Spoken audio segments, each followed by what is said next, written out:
From the backstretch at Saratoga, this is Loose on the Lead with Steve Byk and Seth Merrow. Loose on the Lead is sponsored by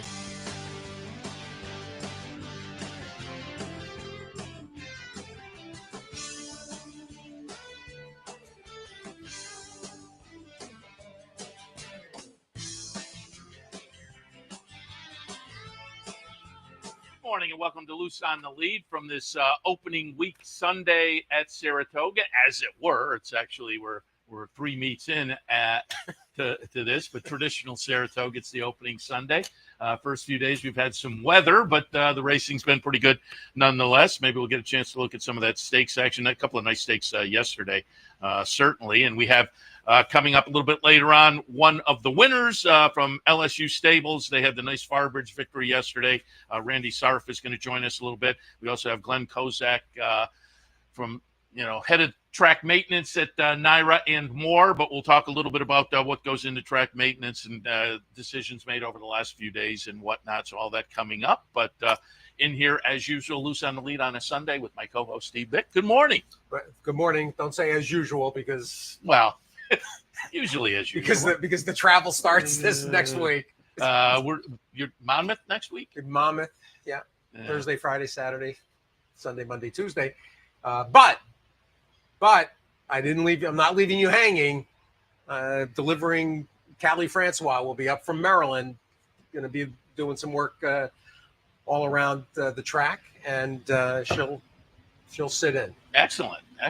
I tried to get her on the show a couple of years ago. She was out kind of following mirroring. What do they call that when you go to a visit? But she was following Keisha around a couple of years ago, and I tried to get her, but she was doing that, and so she couldn't come over there. But for folks who aren't familiar, she's paddock commentary and pre-race commentary down in the Maryland circuit. Yeah, does a great job too.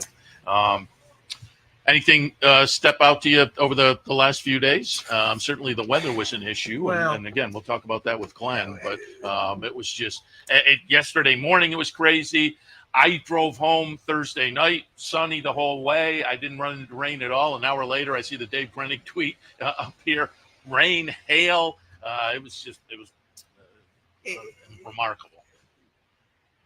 The reason we reached for Glen Kozak is we want everybody to understand the mechanics and why races come off.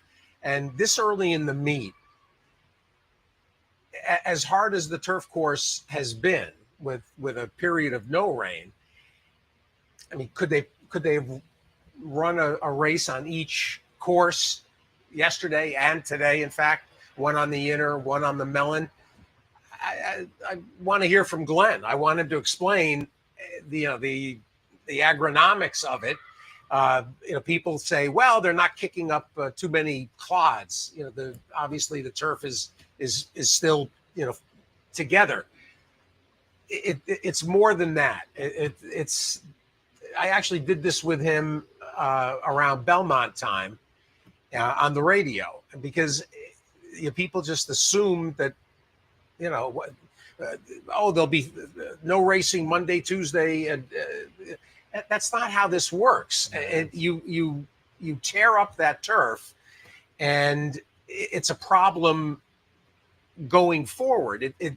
They put the divots back, but it doesn't knit, and it's dangerous when see, he agrees. It's dangerous for the horses when. It's not dangerous when the course is soft or yielding. It's dangerous afterward because of the indentations, the hoof marks into the turf. When that dries, it's a death trap for a horse later on. They step in that hole, they'll snap a leg. That's why we don't run on softer turf as readily. And then people, I see the things, some real silliness. Oh, in Europe, they, at a place, let's say like Newmarket, they'll run maybe for a weekend, then they won't run again there for weeks, or they'll run one day and then come back a week later and run. It's not what we do here. And so these comparisons and these suggestions. Well, we can't. Why can't we be? It doesn't work like that. And this is day 1, 2, 3, and 4 on the heels of 4 extra days last week. That you got to make it all the way to Labor Day, and I want Glenn to just explain this, and also, frankly, we had a gold rail again yesterday, and that's another issue. When you're sealing the main track, it has ramifications, not just that day. It takes a day or two for the harrows to kind of fluff things back up and get the track reoriented, and then grading and redistributing the cushion. There's a lot to this. People think it's a bowling alley. It's not a bowling alley where you just come around with those big wide brooms. It doesn't work like that. The European thing always gets me. Yeah, they run on turf. They're running a 4-day meet or a 5-day meet. It's a whole different scenario that the comparison being made. Want to jump in and take a look at some of the state section? Diana yesterday was very nice. It was a really good, ding dong battle. She Feels Pretty obviously went off as the favorite. She Feels Pretty, the number 1 horse at 3-5.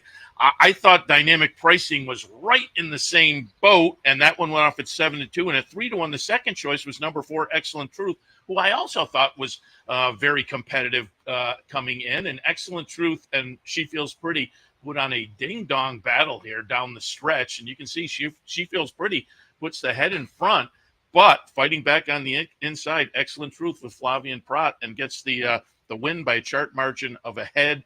Again, I thought it was a great race by both of the top 2. Yeah. What else can you say? I think the only other element of this are the statistics. I don't have them right in front of me, but did you see the Dave Grenning? No. He said it on Friday on the radio with me. Chad's record in this race with his 41 starters, it's insane. I don't know if it's ever been anything like that is comparable. That's just remarkable. How many, not just the wins, but the board hits as well. But Excellent Truth was the right of the 2. Felt a little bit more. I can't find the chart. Felt a little bit more like like the right one. And between those 2, I prefer Dynamic Pricing, but the betting public got it right, and that's the way it turned out. Also. And Choicia, 8-1 was a nice price on Choicia. And so I think there were people that were taking those shots. Yesterday was was the first of our Beat Byk races. Today is the quick call. And I went, and in fact, both in Beat Byk and in the DePaula play of the day, Jet Sweet Joe for me, the 1, Paul McEntee and Ben Curtis, who won the stake, one of the stakes down at Colonial yesterday. Ben Curtis comes up, and of course he was on Magnitude last week in the Iowa Derby for Steve Asmussen. If you aren't familiar with Ben Curtis, you get a chance to see him here today. Really a guy that is on the march. He's been this year. He's been riding well. Well, he had that terrible. He was banged up. He lost several months, and it's good to have him back riding. And I guess he'll come into town, when there's appropriate mounts.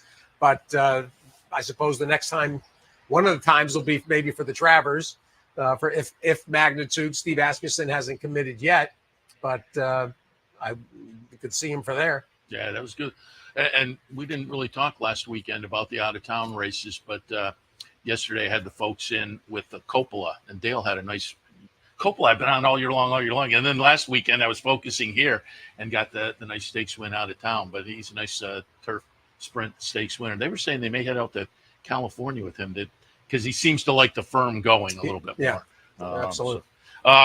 Also, a little earlier this week, the Coronation Cup, and a little bit of an upset. Not the longest price in the field, but pretty close to it. 14.60 to 1 and 14.80 to 1. Ran 1-2, 2 longest prices on the board. And it's Italian Soiree getting it done here. The number 2 horse with Luis Saez on board for John Terranova. Tonya Terranova was in the winner's circle. I tried to get her over to be on with me yesterday, and she had she was tied up. But we'll try to get them in to talk a little bit about this because, again, on the afternoon Italian soiree looked pretty good with the victory in the Coronation Cup. Terrific. For those of you that play along, whether on watching things like the Fox show, or following on Twitter, Andy. A tremendous push from Andy on Italian soiree. Yeah, 14-1. Yeah, and in fact, I think gave out the triple as well. So I got Zetz in there. That was that did me no favors, but I was impressed. Yeah, no question about it. But we will get to in a moment.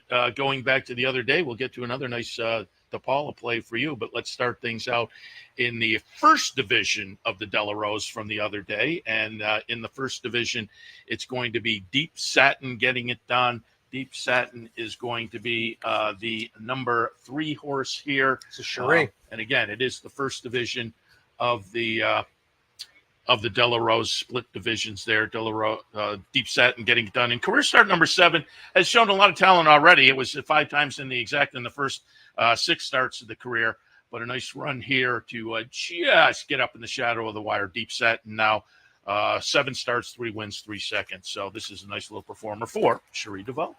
Cherie wins the first stake of the season. Of course, she also got the off the turf on Friday, Dr. Agnew. We can look at that too, because I pulled up that replay, and that was interesting because it was the sibling to the offspring of Lady Eli. Lady Eli's first put the horse in first foal to run here in the United States. That's true. Had a couple, and that's why I put this one down in the mix, because the ones we're running over in Europe were a little bit of a mixed bag. So I was not totally convinced, but Surface Switch, Cherie DeVoe stays in, and Dr. Agnew gets it done in the, as they say, the United States debut for Lady Eli offspring. And again, there was a lot of emotion in the winner's circle. Cherie DeVoe obviously tied in with Lady Eli. This was a nice looking debut, particularly with a Surface Switch. Well, she's not going to be running on the dirt anytime soon again. 47 buyer. Oh, was it? Yeah. She's a turf horse, but or he's a turf horse, and that was, but it was a nice story. And made for a nice moment on a day that, second day of the meet, and under the situation we had again off the turf. It was a nice moment. Yeah, absolutely. For sure. And you mentioned the other De La Rose. Yeah, I pulled up the replay of that too, and I will lead into it because I can appropriately tip my cap to you again. That was another DePaula play of the day. It's going to be the number 1 horse, Ozera, getting it done there. Good call. This horse laid over the field. I was very surprised. 4-1 was a tremendous price. It was 7-2 on the morning line, and I thought that she would get bet. She. On Figs alone, she was a standout. So I also thought she'd get a nice ground-saving trip, and there was going to, be some horses to essentially, chase. She got exactly what we were kind of looking for. And Dylan Davis with a very nice ride ends up with a $10 winner. So we got the 2 wins. We got a second, and today, as I mentioned in the feature, in the quick call, it'll be the 1 Jet Sweep Joe. Keep it rolling. 8-1 morning line, but I think that'll get cut considerably. All right. 4-1, 9-2. One race that you didn't show here, or we didn't talk about, also from opening day, Sci-Fair. Sci-Fair's win opening day for George Weaver, Johnny aboard. For those of you that obviously everybody is aware of what transpired in Kerr County, Texas, but Reagan Swinbank, who's become a very prominent owner, he's involved in a number of partnerships, and this is one he owns on his own. His daughters were there at Camp Mystic. he and his family have been at funerals the last 2 days. This was so heartening for Reagan and family and friends, just as a spirit lifter. And that's one of the things the game does on a regular basis. Fasig-Tipton has been sending out links to the fundraisers for Kerr County, and if there's anything anybody can do. Reagan, I know we're going to see him in Jersey this week. He's going to be at Monmouth on Saturday, but I want to get him on to talk. I can't imagine you send your kids to camp, for the summer, and it's the last thing you're thinking about. That's it. All right, head to a break, and we'll bring Randy on. Sure. Randy Sarf from LSU. Again, they had the nice win yesterday with Farbridge. We'll talk that and more a little bit later on. It's Glen Kozak from NYRA. We'll talk track maintenance and whatnot, some of the situations over the last few days. All that coming up. You had something else? I was just going to say, we can talk about Farbridge. I want to talk about Hildebrands, which is the greatest story. I'm sure Randy's going to be very chipper about Farbridge and the other nice runners they have.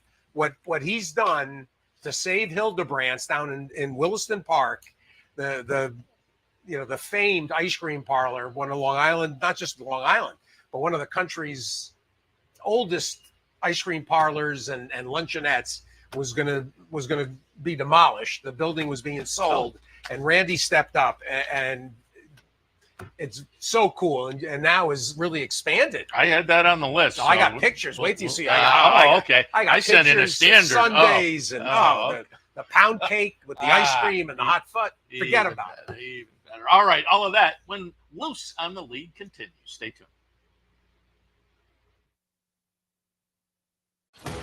Sometimes it pays to go with the flow, to check your worries at the door, to reconnect with your crew, to follow the thrills and the flavor, to roll with it and see where it takes you, to enjoy every minute to its fullest, and to dance like there's no tomorrow.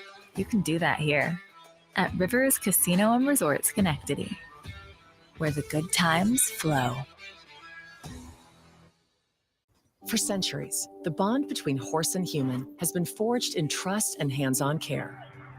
Thoroughbred racing is combining that tradition with cutting-edge technology to raise our standards even higher.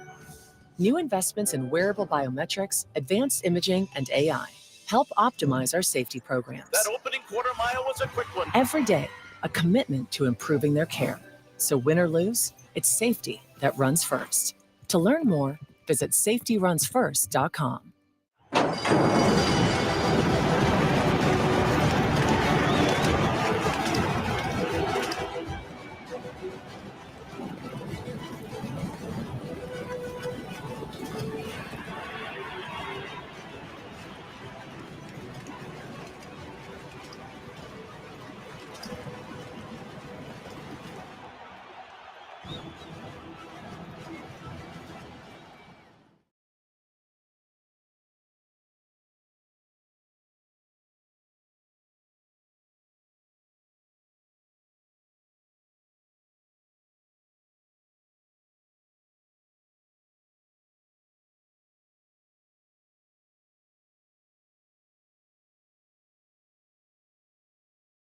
Welcome back to Loose on the Lead on this Sunday morning, the day after a nice Saturday of stakes, including the Bowling Green with a win by Farbridge for LSU Stables. And from LSU, we're happy to be joined by Randy Sarf.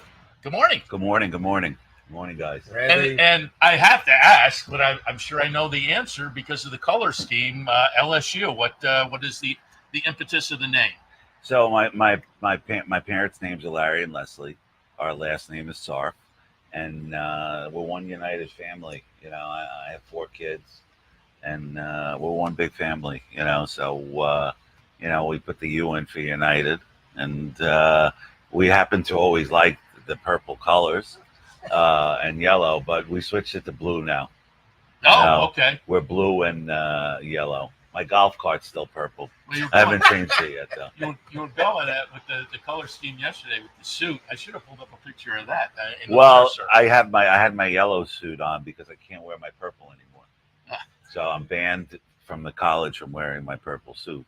So I had to retire it. I think I made it black now. You know. Did LSU take offense to this, or Well, you know what? It's been going on for a couple of years. really? Yeah. Oh, that's great. You know what? Because if the thing is the TV picked up Farbridge. You know, if there was no Farbridge, there would be we're talking about this. You know, if it was a 12 claimer on a Friday, they wouldn't care what the name of the stable was. Jeez, I had not heard about this. You know, if you need to get that tamped down, there's tons of people, Louisiana people. Oh, we tamped it all down. You know what? It's more. You know, the college didn't want to be associated with horse racing. That's it. That's the only way. A third of their alumni are involved in horse racing. What are they?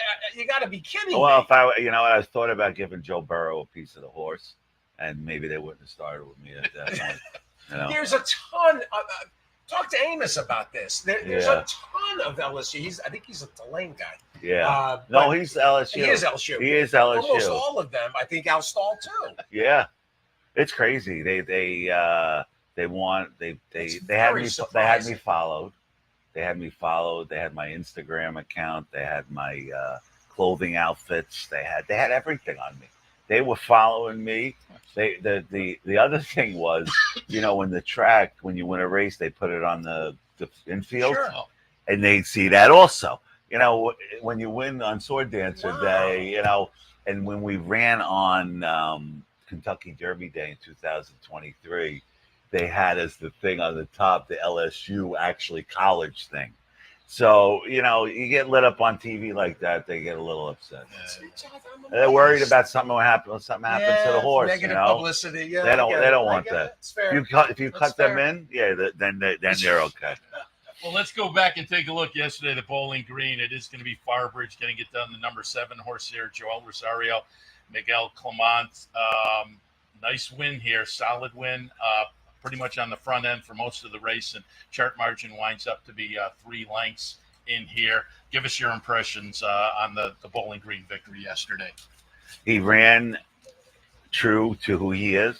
He ran to his last workout, which was unbelievable. Joel always puts him in the right spot. In a smaller field, it's a lot easier, but still he put him in the right spot, and he made his move at the right time. He didn't want to have to, deal with anybody else going head-to-head in the stretch because, Joel, he doesn't use the whip. I don't know if he uses it or not, but, Farbridge and him get along real well. He pushes him real hard, and he ran exactly to what he was supposed to. He could have won by 10, but he ran to exactly what he was supposed to. Went off at 55 cents to the dollar in the winner's circle. You were saying that was pretty good value, and as it played out, it was. Well, yeah, I'm going to tell you the story. I was telling a couple of people this morning that I'm sitting in the box ready to watch the race, and they're about to go in the gate. He was 3-5, so I sent my son to the window. I said, "Run as fast as you can. You got to go better 3-5, 360." Right? Wasn't a big bet. They go up in the gate. He's 1-2. He got to 310. That was the first time I ever actually felt that. What they talk about, the money being dropped in. Yeah. That was the only, because 3-5 before going in the gate was like free money at that point. Even 310 was a good price. Yeah. 310 was fine. But 360 would have been a drop bet. I pulled up another replay because we were down for OTV covering the Florida Derby that weekend, and there was the win by Farbridge in the Pan Am. And we're going to take a look at that victory. And in the winner's circle afterwards, Miguel Clement then listed off, we're going to head up to New York, and boom, boom, boom. And it seems like, this was back in March, and it seems like you guys have been clicking off the schedule, and you're going to continue on with the Sword Dancer, I guess. But he seems like he's been playing right to form throughout the year. Yeah, well, before Christoph's passing, and one of the things he always did, he would sit down with us every month and basically go over the racing schedule he sees for each horse. I mean, he plans his stuff out. this year, Miguel made the decision to run in the Bowling Green, which was happened to have been an excellent decision, because actually the plan was to go from the Manhattan to the Sword Dancer, but he was training so well, even his final work before the race on yesterday. I mean, he worked. Remember, when you see the work, you see 4 and 49. I'm out there with a clock, and I saw him do 3 and 34, 4 and 46, and then 1 furlong and 11. Not too many horses work like that. So he was ready to go. He definitely was ready to go. And the Sword Dancer is the game plan? Yeah, Sword Dancer is the game plan. And then... did you see him today? How was he? How did he come out? He was great. He was great. He was happy, eating, doing his thing. And, he'll be ready for the Sword Dancer. And, that's the plan. And after the Sword Dancer, this is different this year because, there's the Sword Dancer at the beginning of the month. And what they, I think, did it to do is to protect Kentucky Downs, so you can run there. There's a race in Kentucky Downs for $2.5 million for Farbridge. It's running in Kentucky Downs is a little different than running somewhere else. But our goal is the Breeders' Cup. He's got to win the Breeders' Cup. On that topic, and I that a great segue. This is now, by the way, his 9th win in 18 starts. About as nice a measurement, horses that win as more than they lose. That historically, that's a great measurement. You talk about something like the Breeders' Cup because he's an entire horse. This is not a gelding. It's not going to just plug along. He's an English Channel, and a little bit of giving the ground is fine with him. He doesn't mind. It doesn't have to be hard, firm turf for him. There's a stud career for him, I would imagine. Has there been some conversation and some inquiries at all? We don't really think about the stud career yet because we've never been in that part of the business. But yes, based on what you see, and you want to take a horse like Farbridge, keep him in the family, start making some babies with him, and hopefully they turn into some, because English Channel is a great sire. The only one that's siring horses at English Channel right now, I think, is Channel Cat out of Calumet. I didn't see any of their babies yet, but he definitely, he could still run. I mean, he could run another 2 years. I mean, there's no rush for him to have babies. We want to win races. That's what we bought horses for. And it's time for them to retire. If they can't make babies, we send them to Racing for Home, which is the Clement family, and Keisha's mom and dad as well. Right. So that's where the horses go, the geldings, or the girls that can't have babies. But he has a career to definitely make a lot of money breeding. Well, he's out of a Kitten's Joy mare by English Channel with all the turf racing that is going on in North America. There's a stallion barn for him somewhere. Oh yes, 100%, 100%. And you know what? If he didn't have that little quirk with the lugging, I don't think anybody could beat that horse ever. Even the ones in Europe. When you have that little lug, it makes you a one-dimensional horse on the inside. If you watched the last race when he ran in the shorter distance in the Manhattan, if you look at the top of the stretch, Kendrick, what he did was unbelievable. Farbridge came out, and then because he came out because Kendrick had the door shut, okay? Then Kendrick went this way, and he went this way, shut it again. See, if he was on the inside that race, he wins. Yeah, he would have came right up the rail. You're not wrong. He doesn't get tired. That's the way he runs. He's always looking for that inside trip. Yep. What's the philosophy of LSU Stables? How do you acquire your horses? Yearling sales, 2-year-old sales? Well, we started, we bought horses in training, not training, and horses that have run before. And And then we decided, we did a couple of sales, and then happened at a sale, it's luck, Yeah. and then we started saying, you know what, let's go find horses that win, that could win by 5, 6, 7 lengths. So, after Farbridge won its second race, we watched him at his first race, and we knew the horse that he ran against was pretty good, that he ran down Carl Spackler. So when we went to after the second race and he won by 8 lengths, it was like, okay, you got something here. So, the bidding went back and forth. And then, you get to a point where there's no difference between $100 and $1,000 when you're talking buying these horses. So it's like, okay, what is it going to do for you to say yes? And, we got to that point and they said yes. And that's our philosophy. We have Bank Frenzy also. We bought him. He's given us 7 winners for us. I pulled up a replay. Put up the commentator. Belmont Stakes weekend, and the commentator will take a look at Bank Frenzy. I had Rudy in yesterday. We were talking a little bit about this. He's just worked recently up here, so I'd expect Bank Frenzy. You have something. He won the Evan Shipman up here. Well, he's in the Evan Shipman this year. They cut the distance down from a mile to 7.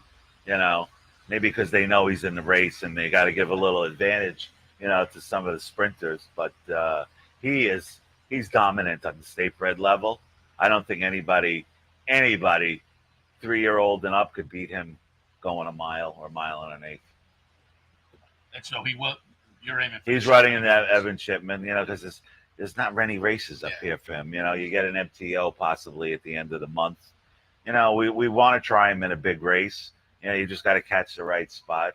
We ran in the Westchester with him. We had a couple of tough horses to run against, but he's a good boy. He's a good boy. Yeah. Gelding. And it's nice to have a nice New York. Keep him around. Yeah. And I also pulled up a replay going back to Belmont at Aqueduct last month. La Mahana or Mahana? La Mahana. La Mahana is a very special horse. She got a great story. So right when we started with Christoph and Miguel, Mr. Clement was in Europe with the family. He goes all the time. His brother's there. And he called us up on the phone. He said, we got to buy this horse, La Mahana. And we bought the horse and brought her up here.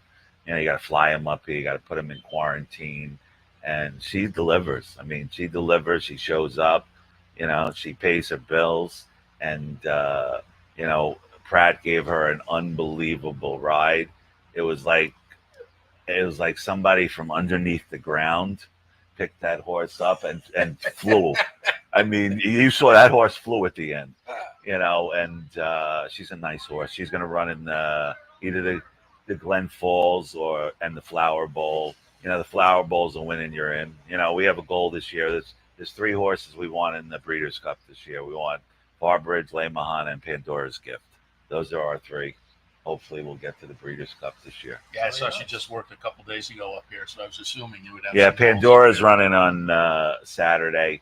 In the Karis Stakes up here, and at that 5.5 furlong, fillies, 3 and up or 4 and up, whatever is the Breeders' Cup, they're all in the same graded level.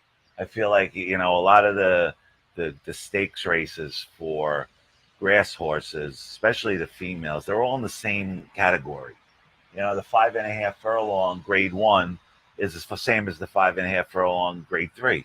Same horses. How did you become a horse racing fan?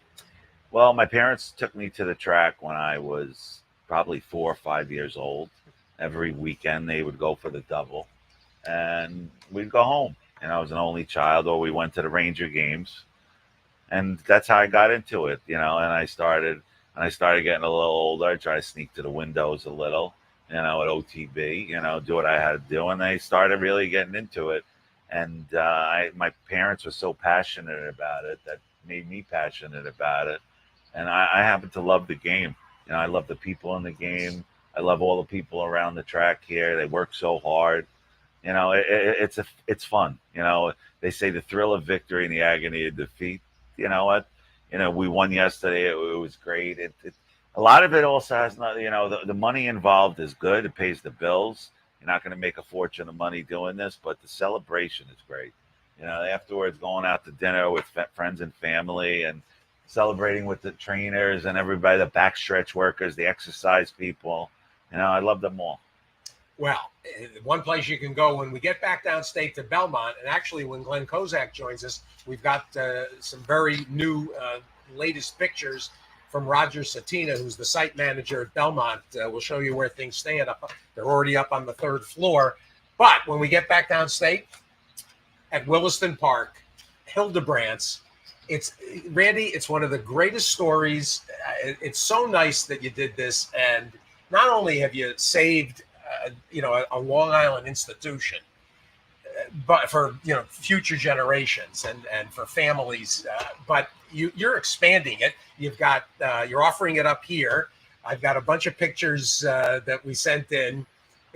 I only discovered it maybe, 10 years ago, give or take.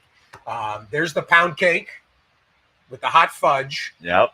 That's one of my favorites. Tina, Bananas Foster.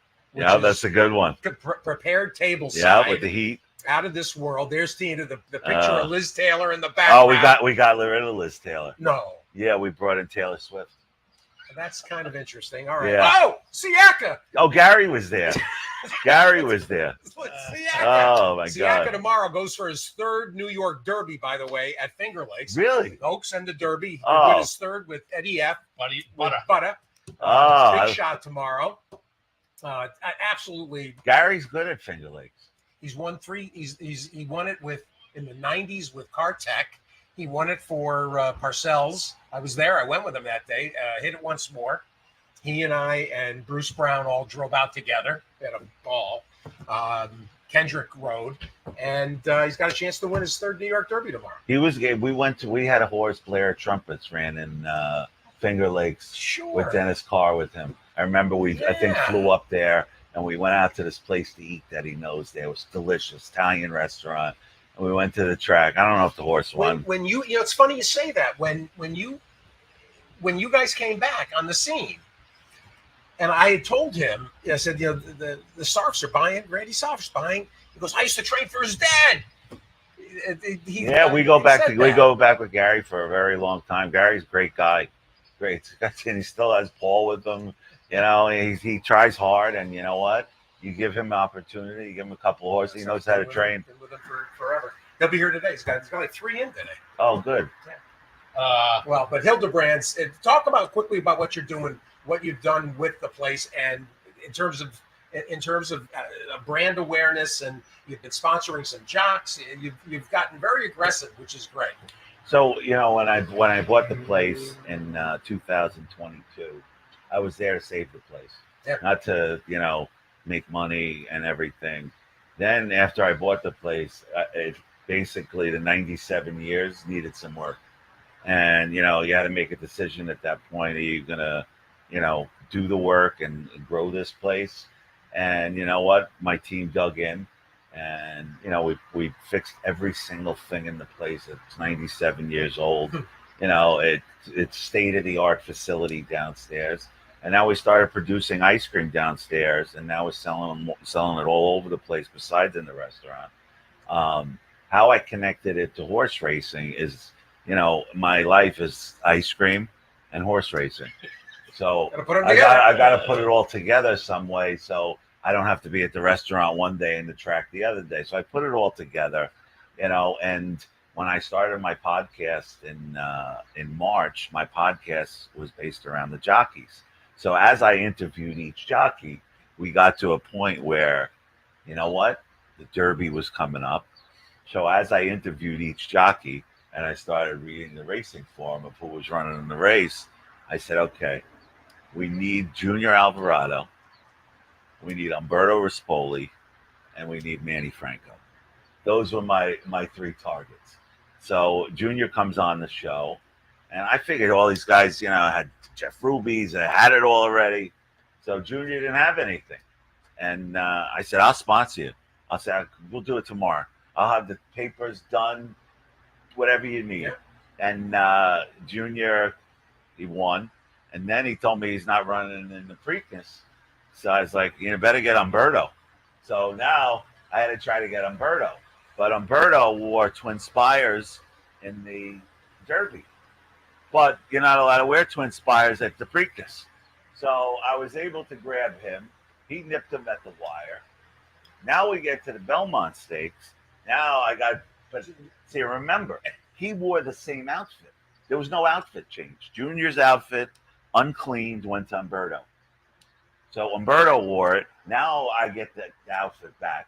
I had FedEx back with security. And now I had to pick who's going to wear the outfit because they both were running. So I said, I don't think Sovereignty could lose. But Umberto was really confident he wasn't going to lose. So I said, you know what? My first guy was Junior. Junior's my guy. Umberto's from California. I ain't going to see him again.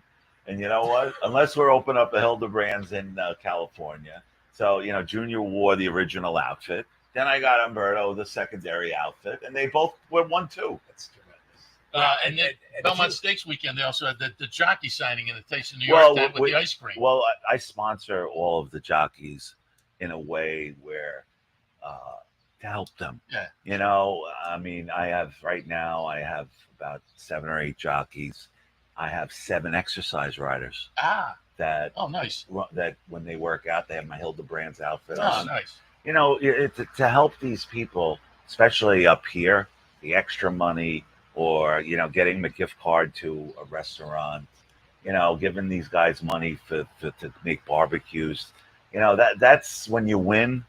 It's part of the expense, as much as the track chops it up and everybody else chops it up, you got to help these people because without these people, there's no racing. Good for you. Good for you, Randy. But that was a popular event, that signing. People were walking away with the ice cream and yeah. That was. We're gonna do that all summer. It'll be an all summer event. I will tout it because I went over there to grab Umberto to come sit in with me. But he and his kid, they were eating some ice cream. I was talking to him, but there was a big. He'll be back, I think, August 2nd. Yeah, he was fun.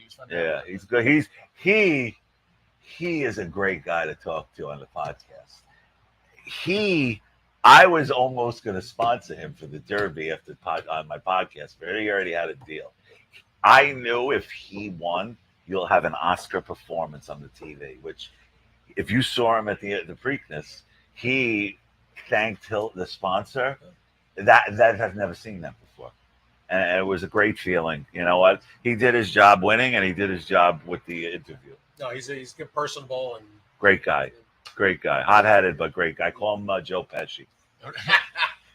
Randy, we got to move on. We got our next guest, Glen Kozak, sitting in the green room, as it were. But congratulations yesterday. Now having seen, when I make a trip downstate, I have to stop by the hot fudge sundae with a little side of hot fudge. Yes. So I may become an ice cream and horse guy myself. I'm more cookies and cake and horse racing, but I'm good on ice cream as well. But congratulations yesterday on the meet going forward. Thank you very much. Thank you. Randy Sarf from LSU Stable. We'll take a break, and when we come back, Glen Kozak will join us. Track maintenance discussion here at NYRA coming up right after this. Stay tuned.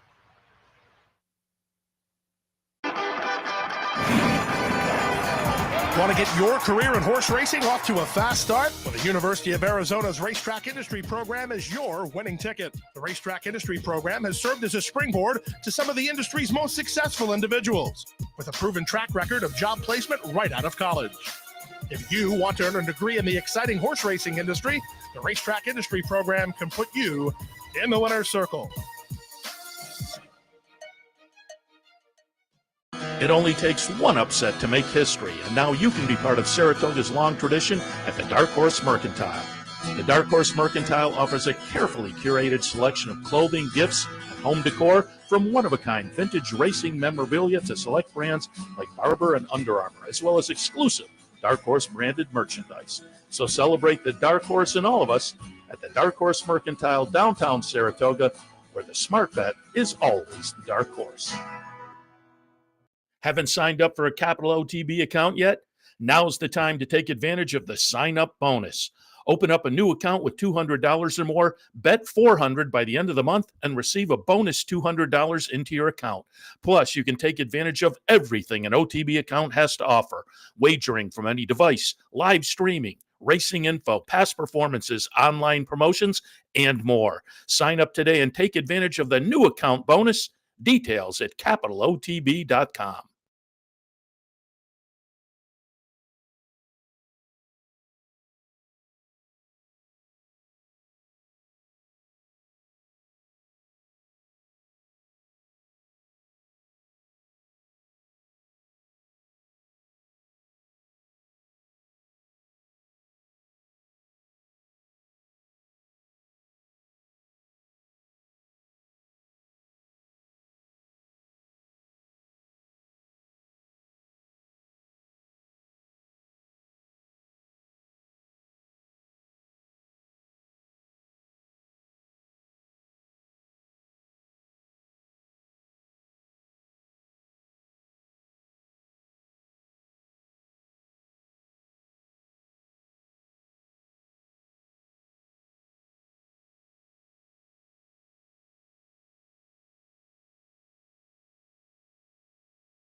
On the lead on this Sunday morning, and I think we've got a timely visit for you because Glen Kozak, Executive Vice President of Operations and Capital, and enjoying a reputation around the industry as the top track super, maybe in the game's history.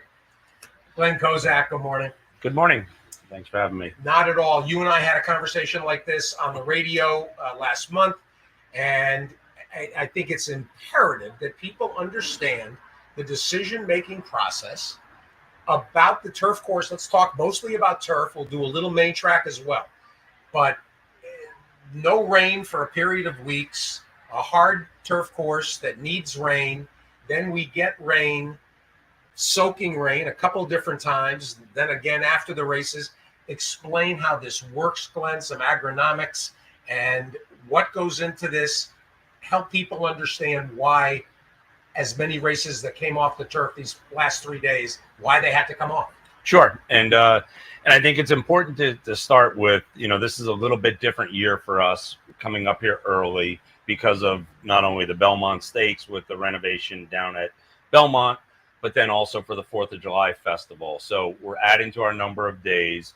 And as I had pointed, it's the management of the course because of once the damage is done to this course, there's no simple magic wand to be able to get the course back in shape. That's something that's usable. That's something that the jocks and the trainers are happy with. So we're managing the course to get through to Labor Day. With that being said, a lot of this falls on timing. You pointed out when these storms come in, how much rainfall we get. When we were in that drought period for, significant heat that we were getting, very, very dry temperatures, that we were watering the courses at night. I mean, everybody saw the sprinklers come on after the last race, and we were just trying to keep up with the course at that point with how hot it was up here. After last Sunday, watching the weather, we put almost 900,000 gallons of water on the courses just to be able to get them, back up to where we wanted them. And you're managing how much irrigation you get into the course so it's able to get to the roots and have something that holds that moisture. So, again, there's a balance on what we're trying to do for not only for wear, but then also for the course itself. And then trying to handicap what the weather is up here, which, again, after seeing the rainfall and to put it in perspective, we were very, very fortunate that the rainfall came when it did. After the races, the main track was sealed all day. I had trainers texting me yesterday, why aren't you opening up the track? Everybody saw the main track yesterday. It still had sheen on it at the end of the car. Yeah. And then we missed 2 storms. There was a storm that was south of us for the Bowling Green that fell apart, but that could have been, a quarter inch, half an inch of rainfall that, it seems like we're putting the starting gate on a turf course and we get whacked with weather leading up to this. So I'm just going to let the guys in the control room know, because I pulled up some video that Tim Wilkin took the other day, that storm at the end of the day on Thursday. I think I was down in Boston Spa and didn't even see it. So I think a lot of people are unaware. Yeah. It was crazy, hail and crazy. And then there was a picture Tim took yesterday morning. We were out here doing TV, and we had a pond around our trailer. I think people outside the area don't necessarily realize the Thursday storm and yesterday morning, it was crazy rain.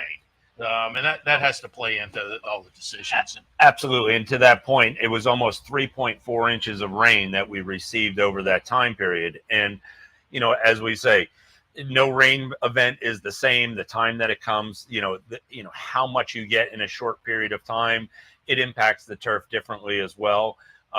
Where we've been unfortunate at times where we've had to run in the rain and the damage that does. Again, with what took place, by Bill's Barn over here, it's substantial rainfall for sure.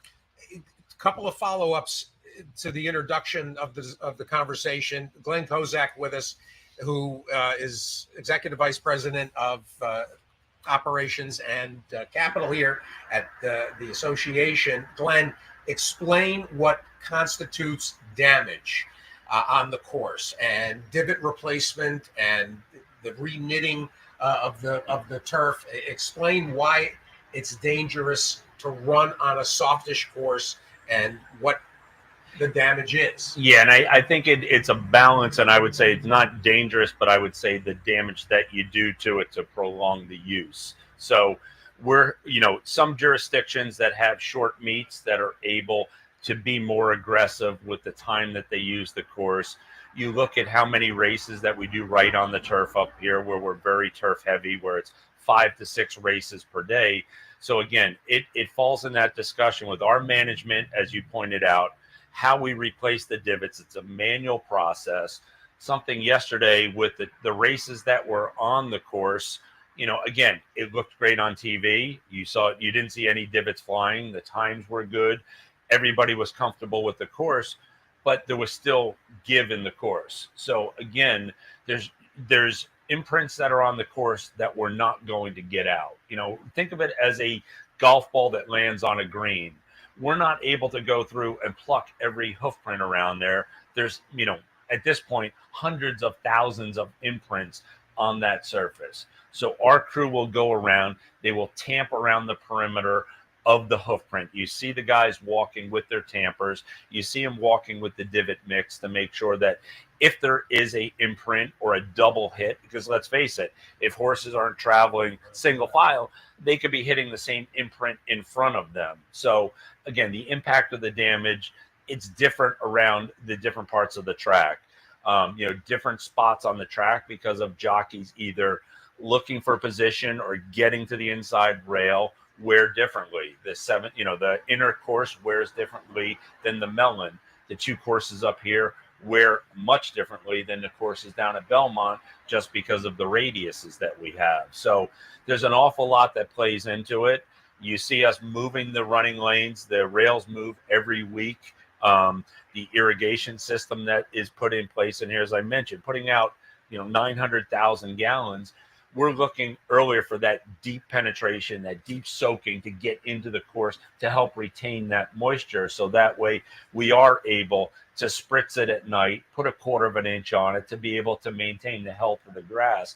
When you've got 90-degree temperatures, the sun that we had, no humidity, you're losing you're losing significant moisture content just each day. So that's when I was saying earlier about trying to maintain the moisture levels that are in the courses. So, you're juggling all of these options on top of how many races, monitoring what rainfall or storms are west of us or north of us that are coming down through here.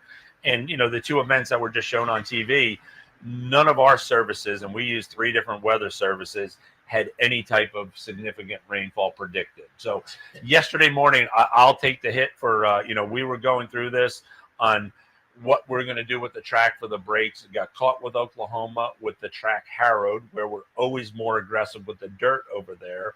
But again, we've got now 2 breaks on each of the tracks. We're going break by break, watching the weather, speaking with the weather, trying to make those, decisions that impact for horses working for the later part of the card. So again, there's an awful lot of, areas that we have to make judgment calls on. And sometimes, we're right. And unfortunately, sometimes Mother Nature gets the best of us. You've kind of alluded to it, but turf course decisions, I'm guessing they'll be different maybe day 3 than day 38. Absolutely. And with that being said, as I say, the management of the course to get to the 40 days is what we're looking for, because, the jockeys are fantastic on going through and giving us feedback on the course. But, again, you get a 1/4 inch rainfall on a firm turf course. It's different than a 1/4 inch rainfall that we received this morning and then get on the course for the 4th or 5th race. So again, those are all things that, again, working with the racing office, speaking with the stewards, working with our equine medical director for the state, those are all, discussion points that we have to go through that. A couple of things, Glenn, 2 areas. One on turf sprints, which we've always heard anecdotally do more damage than route races. Yeah, and I think part of that is similar to what I alluded to earlier with the inner here, with the, with horses that are getting into position, trying to get a rail spot or whatever. It's natural action where they're breaking out of the gate and everybody funnels to the inside. Now you've got 5 imprints in a certain area. no different with the turf sprint. So they're all breaking from the gate, breaking on the ground, the same area. We've got multiple starting locations. So we try and rotate the gate where it starts from. So horses taking off, limit the impact of the damage in that area. You see us putting the boards down for each time that the gate goes onto the course. So, and I think it's more of the aggressive nature with the sprint that, the jocks are on the horses a little bit more to get position. So I think that does play into it. But again, it's, I think a lot has to do with just what we're dealing with a 7-8, with the size of the turf course up here and, getting into that position. The other portion, I've always heard, again, anecdotally, that the sprinklers can only maintain essentially the greenness of the grass, that without soaking rains, getting into the root system to keep it, to keep it healthy.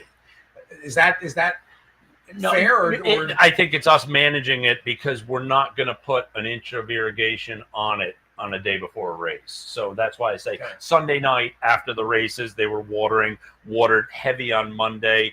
We've got sensors in the profile to be able to go through. So our Turf Super is able to monitor how much the moisture is in the levels on where it is in the profile. So to your point, we want to get that heavy soaking rain in there, but we're certainly not going to do that, Wednesday or, Tuesday night for a Wednesday card. So that's why we're jumping ahead on a Monday to give it that good soaking if we can. And again, we're handicapping the weather for the next couple of days to be able to see how we're going through. So you'll watch after the races where it could be a 9-minute irrigation period for all the heads on the courses that put down a 1/4 of an inch. It all, we're monitoring the moisture level in the course, to your point with the health of the grass, but also for, what we have scheduled for the races. And we water differently depending on, which race, how they're carded. So if you've got more time, we'll allow, an extra 3 hours can make it, it sounds foolish, but an extra hours can make difference in how the moisture is able to get into the course. One other, before I ask about the main track, one other decision-making process. Your department and the racing department and Dr. Palmer and how's the integration? And again, that's going through with when we're looking at like today with the staying on today, we're looking at, as I said, you saw the wear yesterday on the course, you saw the times on this. We picked up rainfall last evening, so we're on the start of the meet. So can we go and get one more race on the other course? Absolutely. Are we going to do damage and make those pock marks in it? So we have to manage the course for the time period that we're going. Those are the discussions with the racing office to go through. I never say what races go on or, that's not our job. We're looking at what is the most amount of races that can be run on the course for the safety of the horse and also for the quality of the grass to maintain what we have to. We canceled Turf Works this morning. We were looking to try and get on it. We needed the rainfall over there where that is, again, an older irrigation system. It doesn't put the water out the way the main track does, but we certainly didn't need, 1.5 inches of rain last night to go through on that. Before you move off of turf, I just had a couple of things. First, you triggered something when you mentioned Turf Works.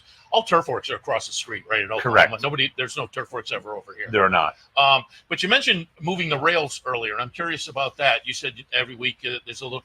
Do you have a calendar for that, or do you play it by ear, and how do you decide when to take the rails down? Yeah, and we do have a calendar for that, so that we set up a rail schedule working with the racing office. Once we get what stakes are on what areas, and then get the feedback from the racing office on what their field sizes are, and then also obviously the quality of the races as well, where we try and be at 0 for the bigger days. So you're managing the rail moves. But again, there's times where the rail is taken down just because we have a grade 1 race that we're trying to get on, that we're moving to new ground.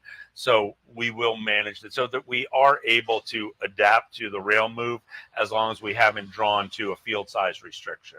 And again, we added, and going through with the turf courses up here, remember, both turf courses have been widened. We've added lanes to those. So when I started, to get the additional running lanes over here, you see how turf oriented we are.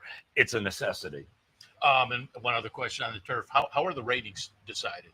So we use a TDR probe. So we go out with a TDR and get the moisture samples, and then also working with Racing Surface Testing Lab, there's actually a new meter that's also capturing how much resistance is in on it. So you can use a clay hammer. We use the TDR. We found that a couple of these units that are used over in other jurisdictions or other parts of the world, Going stick. it can be manipulated. I can get you whatever number you want on a going stick. Is that right? Absolutely. And that's why I'm not, unless you have the same person that's using that all the time, because it's measured by resistance on how you put it in, where you're able to get an actual fall with a weighted object. I have no impact on the result. Where, so that's why Dr. McElraith? Yeah, Wayne, he's, again, the clay camera is also something that we're able to use as well, to be able to monitor what those readings are, and a penetrometer. So now again, here's something that I don't have the impact on the way you do with the going stick. And you haven't yet tried the Michael Dickinson method? Not yet. I'll leave that up to Michael. High heels. Michael walking around in high heels on the turf course. Glenn, a quick hit on the main track before we talk about downstate. And obviously sealing the track creates some post-storm issues in terms of reopening and dropping harrows and getting the cushion reoriented. Talk about that for a second, and because obviously yesterday we had a gold rail yesterday that was evident. So you wondered, today, how do you adjust or how do you redistribute the cushion if necessary? So the track is graded today. They're grading it right after the rain. We harrowed the track for training this morning. So even after that rainfall, we were able to harrow the track for morning training. And to your point, we have limited control on some of that stuff with the amount when it rains, having what was open yesterday. We had a back rake track that we trained on. So if individuals aren't familiar with, it's the float plates and just scratching the back surface of it. So we did have some protection with the rainfall that we received. If we had a harrowed track, it would have been a much different situation, much softer track. If you're watching the races yesterday, you saw all the cleat marks and the tires on it. The track was, tight as a drum. It just, with the humidity that we had yesterday, no real sun, no real wind, that constant sheen just stayed on the track. Yeah. So to alleviate that today, now that we have a drying track, the way this surfaces are, remember, there's a 2% pitch on the straightaways, 4% on the turns. Water naturally drains to the inside, cushion rolls to the inside. So that's what we're pulling back right now. And then again, with the significant rainfall that we've had over the number of weeks up here, we are sending the surface out to be tested to see how much silt, how much clay we've lost off the track. Wow. So at Oklahoma, you'll see where the other day, we were putting some clay to the track, and that's something that we'll constantly monitor with this as well, just with what the consistency of the silt and the clay and the levels that we want to be able to retain that moisture, pack the way we want it to so it can handle the rain events and then recover as quickly as it does.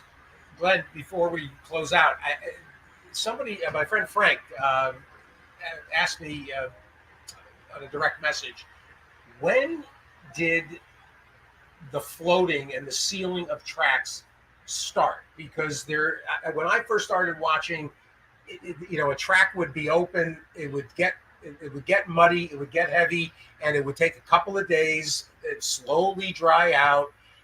That's a thing of the past. When did that philosophy change? Yeah, and it actually probably, I would say, about 20 years ago, and about 18 to 20 years ago. And I went through, and I was, working at a couple other jurisdictions and didn't have the luxury of some of the equipment that we're able to have here. And you would pay the price for not being able to prep the track for a rain event. So whether it's the floating, whether it's the back raking, whether it's even the rolling of the track, being able to prepare the track for those significant rainfalls. And then, at both of the locations up here at Saratoga, being able to rebuild the bases, rebuild the surfaces, the drainage, that plays a big part into it as well. So these tracks now drain very consistently. You guys have known, you've watched the tracks before that was done. You had the turns that would drain differently than the straightaways on this course. The 3/8 pole that used to drain much differently because there wasn't enough drainage, or when we'd get an event like we had the first year I started, you remember the 3/8 pole washed out. I wasn't on board with the company yet, but that was where we lost races up here. And that was one of the first things that we took over by where Mr. Cassie's barn is now, putting all that drainage in to alleviate any of that storm water coming across the track. So a big part of it plays into what we've been able to rebuild here and redo the tracks, but having the equipment with multiple rollers, multiple floats. A day like yesterday, you saw 5 tractors out there plating the track. We've got different plates as far as the thickness and how heavy they are depending on how the track is. So if you get caught with the track open, we've got a lighter plate to be able to press it down to start to set it down a little bit. Oklahoma, we've got different plates, all steel plates over there. But when I first started here, they had wood plates, wood floats that they used to drag around. And I'm like, you walk on the track, you go up to your ankle, and it didn't press the cushion down. And but it all hinges also on Mother Nature helping us. If we had sun yesterday, it would have been like Belmont Stakes Day, where the track recovers so much quicker. So you can only, you can't fight Mother Nature. Speaking of Belmont Stakes, let's put up a couple of pictures taken in the last probably 48 hours. Roger Satina, the top contest player. Roger, instead of building skyscrapers in Manhattan, he's the project manager downstate, and you're working with him, and he's the greatest. He's awesome. He does a fantastic job. He's got a great handle on all the work that's taking place over there. Been able to accommodate us, not only because I spoke with Roger on Wednesday. We're putting in the drainage on the outside main track rail, and he's got cranes moving mats out of the way for us so we can get the stuff installed next week. But I can't say enough about the work and the relationship that he's had working with us down there. So once in a life for him, he felt it was a once in a lifetime opportunity for something he really loves, racing. Obviously, he's been building skyscrapers in the city for his whole career. This is really special to him, and he's getting close to retirement age. Meanwhile, I know you had the update last week. Things right on schedule, huh? Yeah, the building is going great, as the pictures show. They just started putting steel up last Monday, and they've already got half of the the third level with steel going across it. So they're moving fantastic on that. Second crane was put in place for that work that you're seeing right there. And then the other big news for us is the inner turf course. So the inside 52 feet of the inner turf course is down. So we've got sod on the inner turf. We're starting on the second band of that. So we're doing, I think I mentioned the last time, about an acre a day that we're putting down.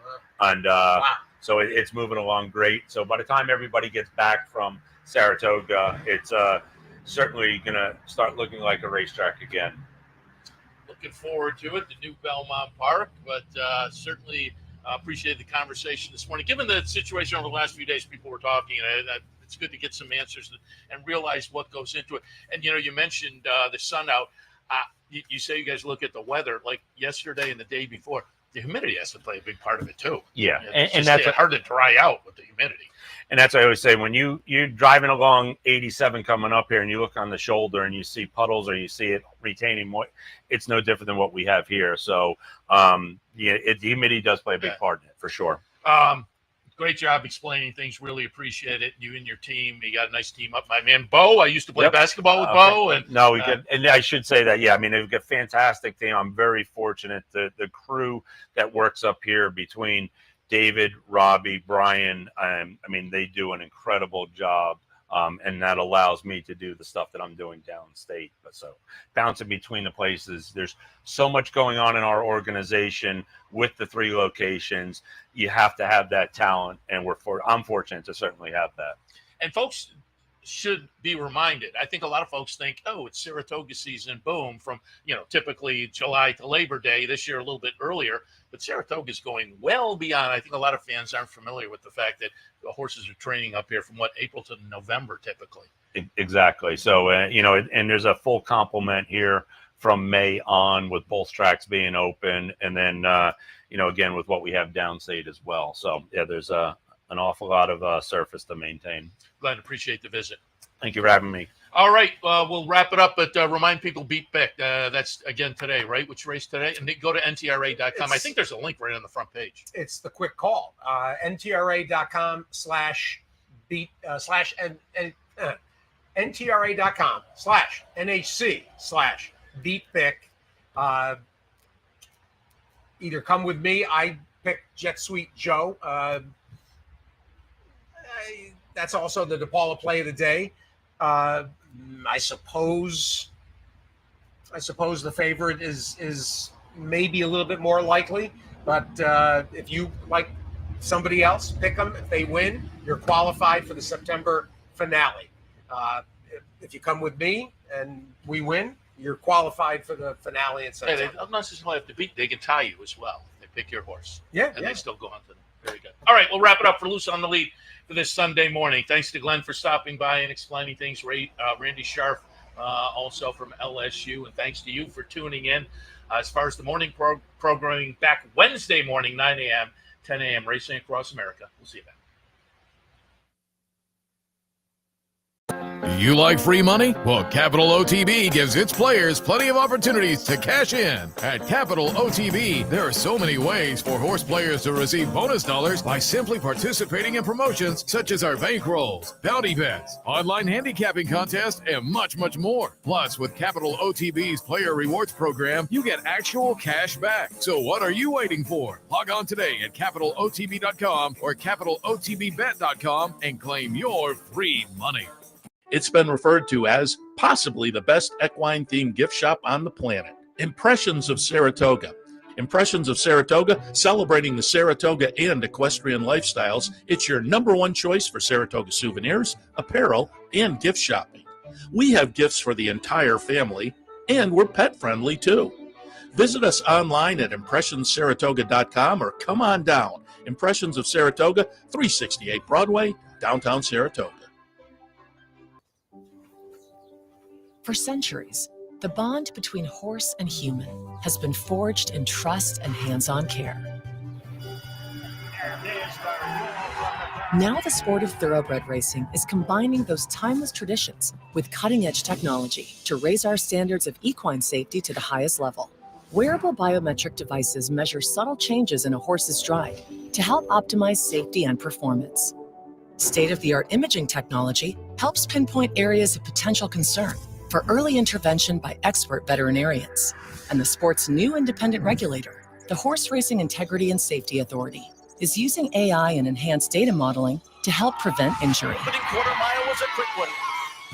From sunrise to sunset, there's an ecosystem of trust and care and a commitment to well-being. So win or lose, it's safety that runs first. To learn more, visit safetyrunsfirst.com.